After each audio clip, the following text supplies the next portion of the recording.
सड़क स्कूल भी हमें 5-6 किलोमीटर पैदल चल के जाना पड़ रहा था। आर्थिक स्थिति बहुत खराब थी। उस संघर्ष ने ही मुझे मजबूत पर बनाया। कुछ सोचती तो होंगी कि मैंने सपना नहीं देखा था, बेटा विधायक भी 2 बार बन गया, सांसद बन गया, 2 बहनें हैं, बहनें सोचती होंगी कि अब तो बड़ा आदमी बन गया, सांसद बन गया। कैसे घर का माहौल क्या है? हिंदू राष्ट्र के अभियान को लेके चले थे ये लोग। क्या ज़रूरत है? देश के अंदर भुखमरी है, देश के अंदर कुपोषण बढ़ रहा है, देश के अंदर अनेक बीमारियां हैं, देश के अंदर बेरोजगारी बढ़ रही है। उस पे बात नहीं कर रहे। जिस अयोध्या के आधार पे पूरे देश पे माहौल बना रहे थे, वो अयोध्या की खुद किसी ठा रहे। राम को लाए हम उनको लाएँगे वगैरह। ऐसा कोई फैक्टर यूज नहीं हुआ है। जैसे कुछ मीडिया के लोगों ने, मैं सब पे तो नहीं कहना चाहूंगा, लेकिन कुछ मीडिया के लोगों ने अवश्य इस झूठ को प्रचारित किया। चंद्रशेखर आप ही के साथ थोड़ा बहुत उम्र का फ़र्क रहा है, 33-34 साल के वो भी हैं। उनकी भी एक पार्टी है, वो अकेली पार्टी के अकेले सांसद हैं। आपकी भी पार्टी है, आप भी अपनी पार्टी के अकेले सांसद हैं। तो लगता है आपको कि वैचारिकी के आधार पर चंद्रशेखर हो गए, पप्पू यादव हो गए और वगैरह-वगैरह जो कुछ लोग जीत कर के आए, उनके साथ आप सुर में सुर मिलाएँगे? नमस्कार, मैं राहुल नागपाल और आप देख रहे हैं हमारा यूट्यूब चैनल बोल पिचासी। मेरे साथ जो शख्सियत बैठी हैं, आप 18वीं लोकसभा के नवनिर्वाचित सांसद हैं, नाम है राजकुमार। मैं आपको इनसे इसलिए मिलवा रहा हूँ कि इनका संघर्ष, इनकी कहानी जो है वो बड़ी प्रेरणादायक है। एसटी समाज से आते हैं और दलित समाज के लिए आरक्षित सीट से चुनाव जो है वो जीत कर के आए हैं। राजकुमार जी, पहले तो बहुत-बहुत स्वागत है आपका कि आप 32 वर्ष की उम्र में सांसद बने हैं। धन्यवाद आपके चैनल के माध्यम से। मैं एसटी रिजर्व सीट जो है, उस सीट से आता हूँ और वहाँ की जनता ने मुझे एक शानदार वोटों के माध्यम से जिता के मुझे यहाँ भेजा है। 2,47,000 के आस उसके लिए आपके चैनल के माध्यम से वहाँ की जनता को धन्यवाद देना चाहूँगा।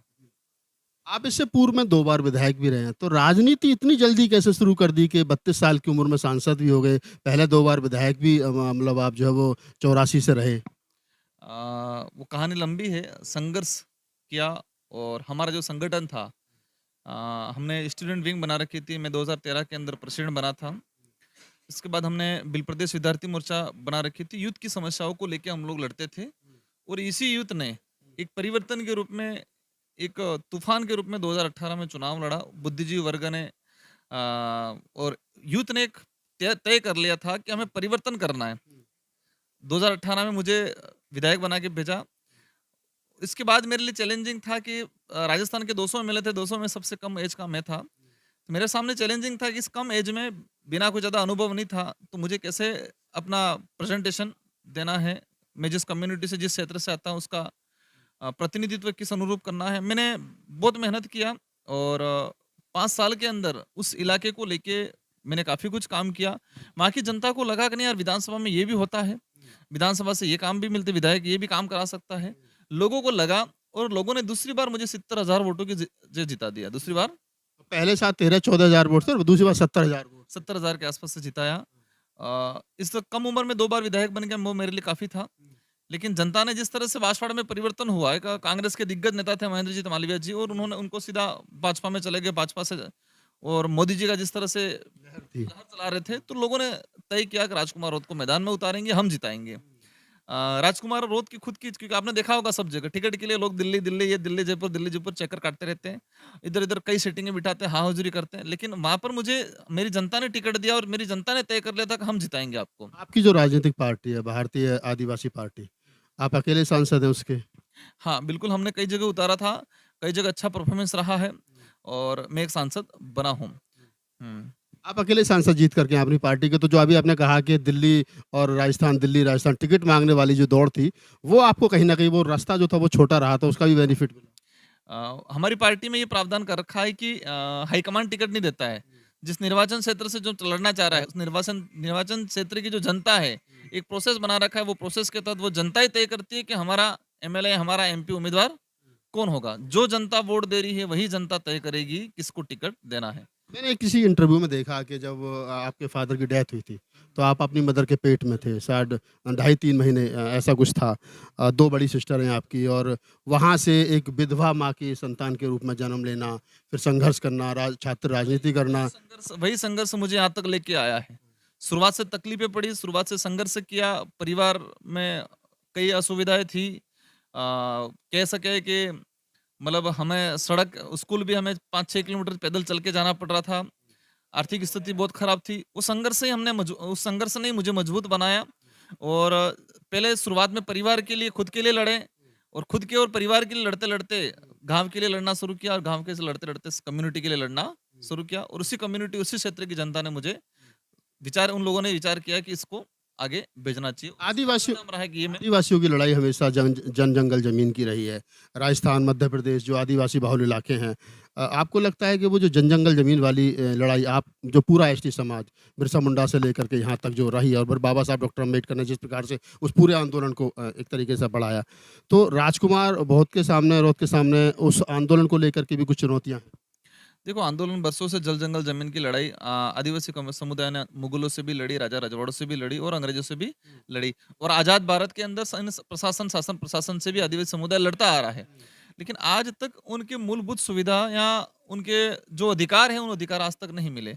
आप देखेंगे कि वहां पर जहां पर ट्राइबल है वहीं फॉरेस्ट है।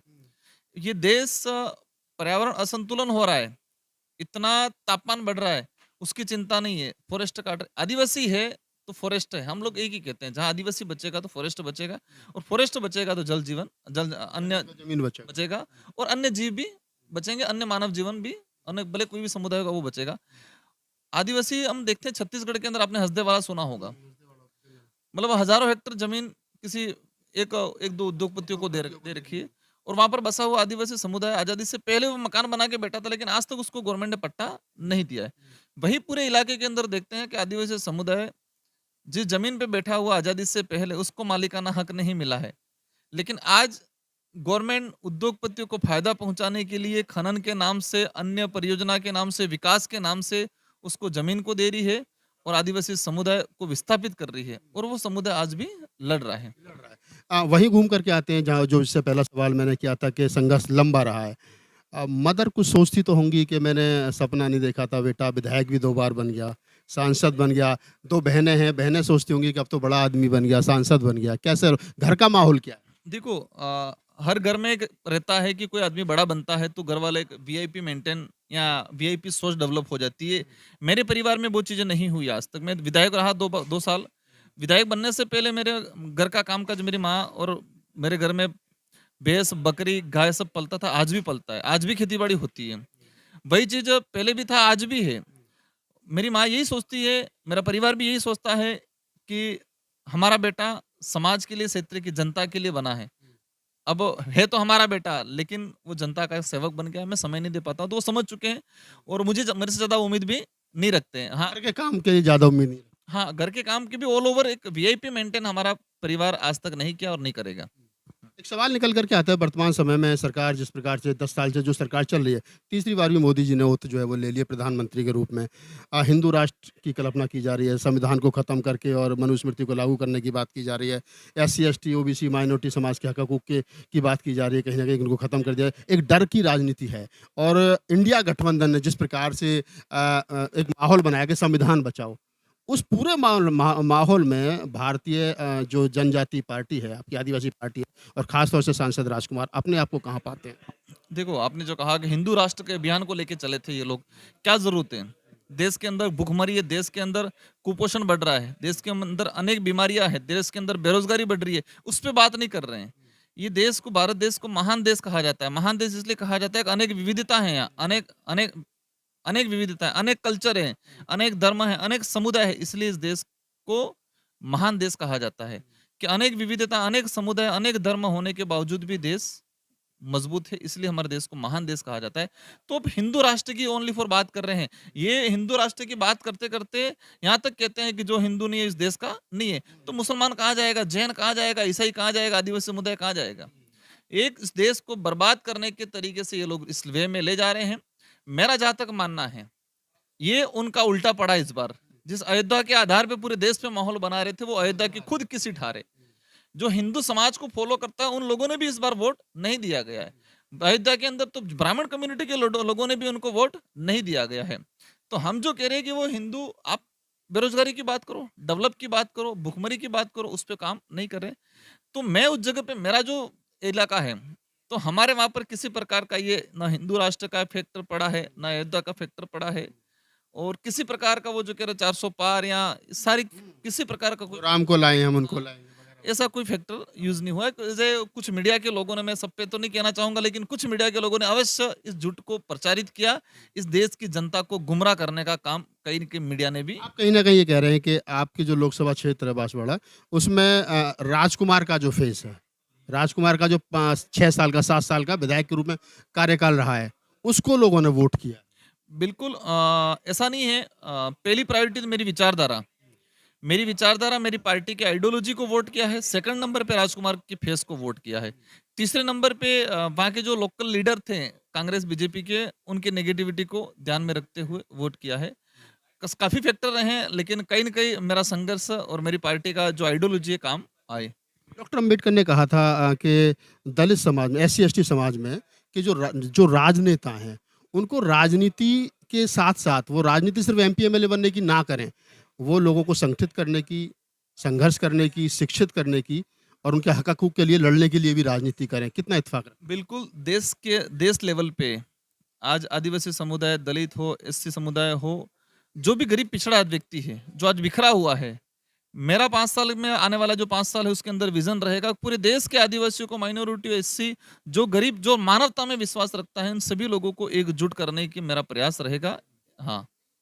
पार्लियामेंट में किसके साथ आपको लगता है कि आपके मित्र कौन हो सकते हैं? चंद्रशेखर आप ही के साथ थोड़ा बहुत उम्र का फ़र्क रहा है, 33-34 साल के वो भी हैं।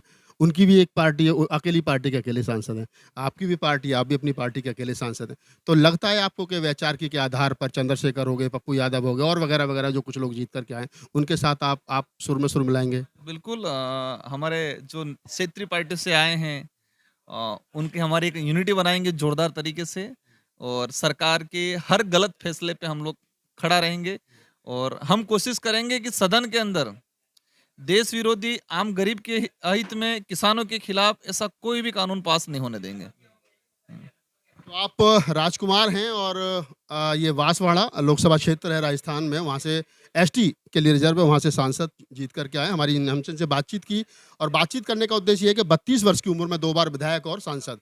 हमारी शुभकामना है, लंबी राजनीति पारी खेलेंगे, चंद्रशेखर हो, आप हों और तमाम वो लोग जो यूथ है, जो राजनीति में पार्लियामेंट में जीत करके आए हैं, उन तमाम लोगों के लिए शुभकामनाएँ। राजकुमार जी का कल जन्मदिन भी है, कल 26 जून है और ये कल लगभग 32 साल के हो जाएँगे पूरे।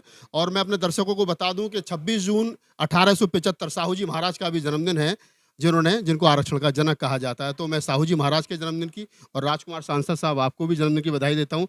इस मौके पर और कुछ अगर आप हमारे दर्शकों से कहना चाहते हो तो बताइए। आपके दर्शकों को यही कहना चाहूँगा कि देश की वास्तविकता को पहचानें, देश की हिस्ट्री को पहचानें, इसके बाद हम आगे बढ़ें। जो एक बेवजह धार्मिक माहौल बनाया जाता है, हिंदू-मुस्लिम कराया जाता है, और जो झूठा परोसा जाता है, उसको नज़रअंदाज करते हुए, और संविधान लोकतंत्र को बचाने के लिए जिस संविधान के आधार पे हमें आज अभिव्यक्ति की आज़ादी, हमें हर प्रकार की जो आज़ादी मिली है, हमें जो अधिकार मिले हैं, उस संविधान को लेके बात करें, और उनको लेके, और इस संविधान की बात करने वाली पार्टियों को फॉलो करें। तो आप राजकुमार थे। इस पूरी बातचीत के बारे में आपकी क्या प्रतिक्रिया है हमें कमेंट सेक्शन में बताइए और हमें दीजिए इजाज़त। धन्यवाद।